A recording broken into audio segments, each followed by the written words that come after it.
chez les pauvres, il y a plus de colère que chez les riches, parce que on a quand même plus de raisons, évidemment, d'en avoir. Et vous écrivez très clairement, attention, il faut aller voir derrière cette colère.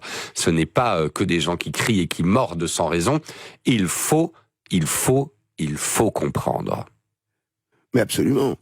Aujourd'hui, on est dans une logique, on dirait que les riches voudraient à la fois la richesse et la tranquillité.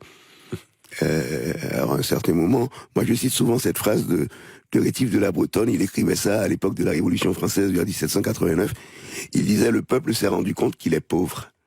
Mais aujourd'hui, les peuples se rendent compte, et c'est valable aussi en Europe, on le voit de plus en plus à côté. Regardez les gens ici. Oui, les gens se rendent compte qu'ils sont pauvres et ils disent aux riches, attention, et il n'y a pas de loi naturelle voulant que les choses soient comme elles sont aujourd'hui. Maintenant, cette colère populaire qui est à la fois collective et individuelle, elle prend des formes d'expression qui peuvent être absurdes, qui peuvent être barbares, qui peuvent ne pas amener à une transformation de la société de manière générale, mais on ne peut pas demander aux gens d'être dans la souffrance et de penser en même temps la sortie de leur souffrance.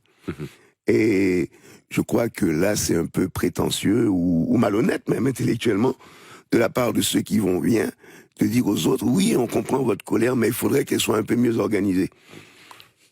Donc on veut la richesse, la tranquillité, en plus on veut jouer les pédagogues. Il y a un moment où les pauvres, ils disent merde, quoi.